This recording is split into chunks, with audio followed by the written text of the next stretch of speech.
Hello, Freedom Preppers. Hello, YouTube and Facebook fans. Aaron Lovett here for FPTV, Freedom Prepper, and Prepper News Weekly. For this Friday, January 19th, 2018. Yes, we're already getting towards the latter part of January of 2018. It was a pretty big, interesting week in Prepper News. Tuesday, I put out a video about the missile false alarm fiasco in Hawaii. It's actually been pretty well received. I had meant to make that on Monday, didn't get around to it, put it out on Tuesday.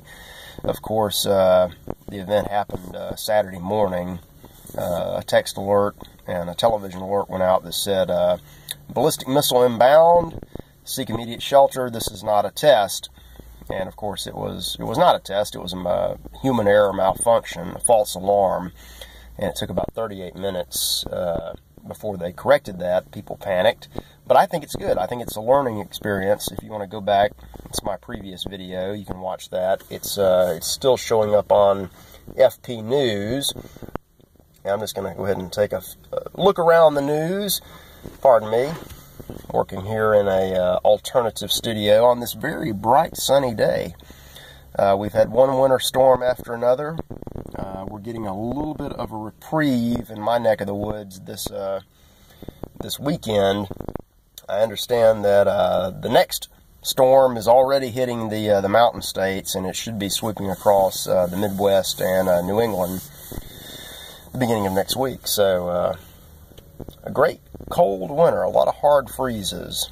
I hope that makes it really difficult on the bugs come springtime. Speaking of bugs, one of the big national banks had a little glitch. Remember in RoboCop? Just a glitch. It's just a glitch, and all it did was delete all of the money in people's accounts. I'm sure they've got that fixed though. I actually did post that to the FP News, along with the other glitch, the never-ending glitch of Washington, D.C., where the House has passed, they call it a budget. I'm not sure if it's a real budget or if it's just a continuing resolution to fund the government. There's something somewhere, I think it was, what was that thing, the Constitution? Am I making that up? Constitution? Something in the Constitution said that one of Congress's very few duties was to, pass annual appropriations. Used to call it a budget.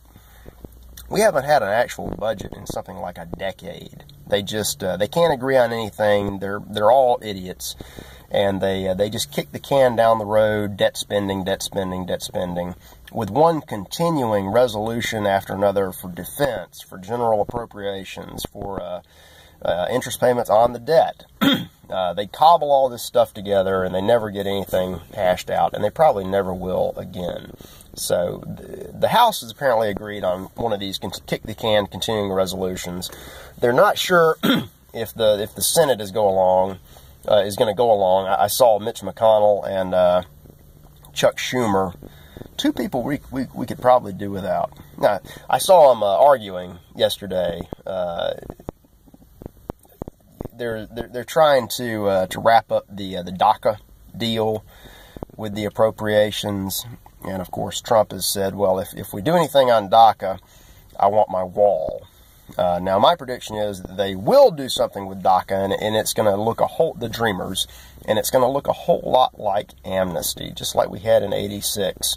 And remember, back in '86, they said it was the last time ever. This will never have to happen again. And here we are. But we'll see. And if they don't get whatever it is passed, they're going to have to shut the government down. That's not what it really means. It's not if they shut the government down and it never came back, that would be great. That would be fantastic.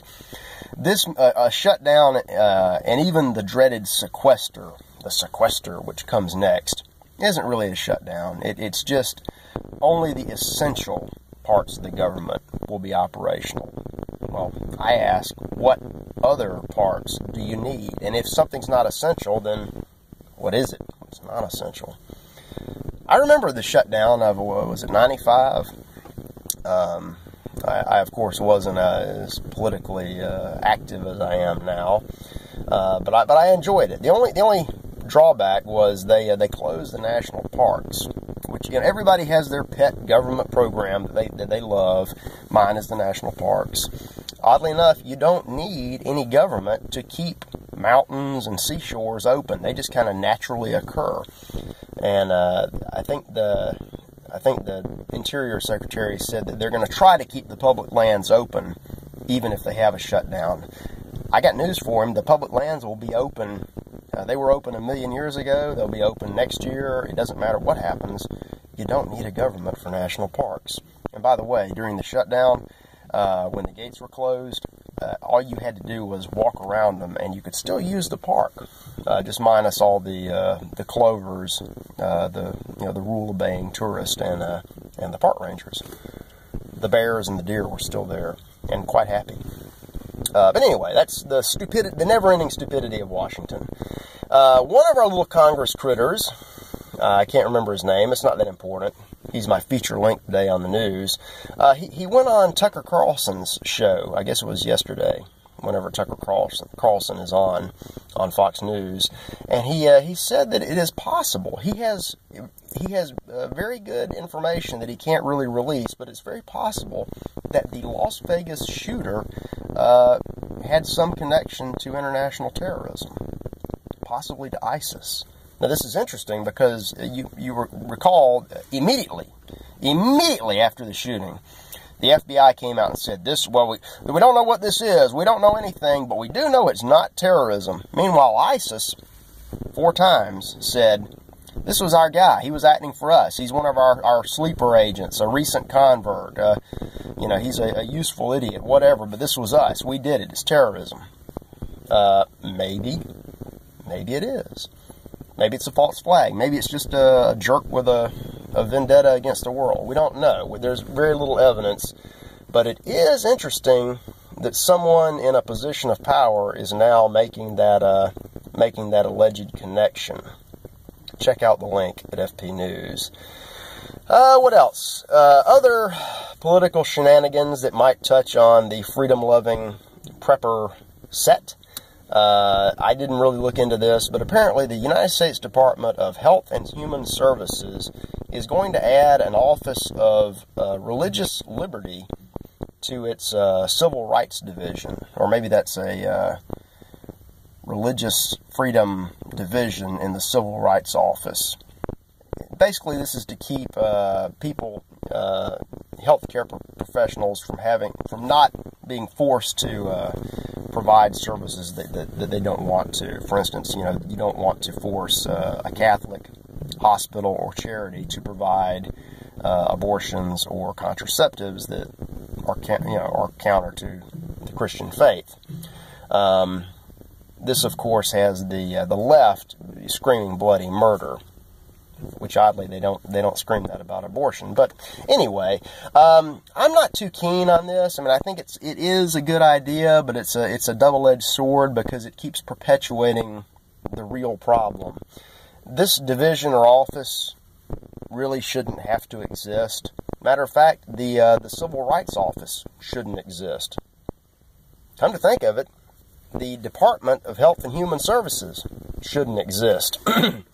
And maybe if you take an anti-federalist view of American government, maybe the United States, as currently embodied, shouldn't exist. Anyway, just my opinion. Just something to check out. Another really cool link I posted, I called it Mapping the Effects and Danger of a Nuclear Bomb.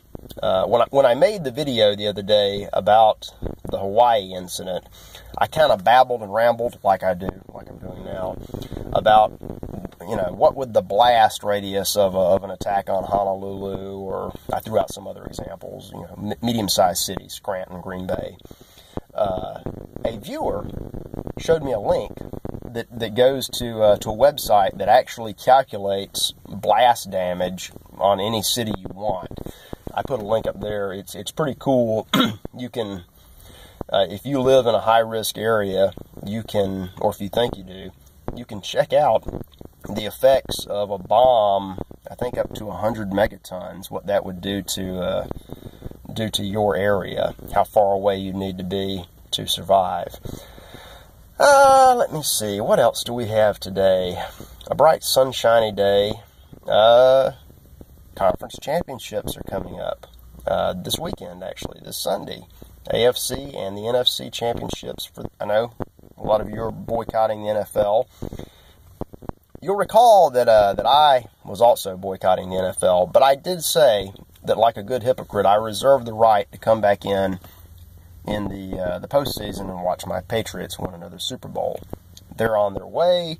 Funny side story, I keep seeing all of these stories about how the Patriots organization is just falling apart. You know, Brady broke his hand. He can't play anymore. Belichick and Kraft are at it. They're about to break up. I foresee a 6th Super Bowl coming up in a few weeks. But anyway, maybe you're not interested. Maybe you are. Sunday's your day if you are. I'm picking a New England, Minnesota Super Bowl. What else? There was something else. There's always something else. There's so many stories out there. The economy appears, by the numbers, to be roaring along, which is good for now. I hope it stays that way. What was the other story? Yes. As with the Las Vegas terrorism angle, which I kind of called, there's a somewhat related story. You know, we didn't start having all of this terrorism in America until we got the real effects of the post-1965 Immigration Act. And part of that has to do with the Dreamers. You let all of these people in, and then more want to come in, legally or otherwise. The ones that come in illegally are given sanctuary by a bunch of crazed state and local politicians, which is a blatant violation of 18 U.S.C. 1324, aiding and abetting illegal aliens. It's a felony. The DOJ has actually picked up on that, and they are investigating whether or not to go ahead and start arresting and charging politicians, particularly those in California. I just want you to be aware of the fact that I called this story not last year, but in 2016. And I think I've put out 3, maybe 4 articles now about that.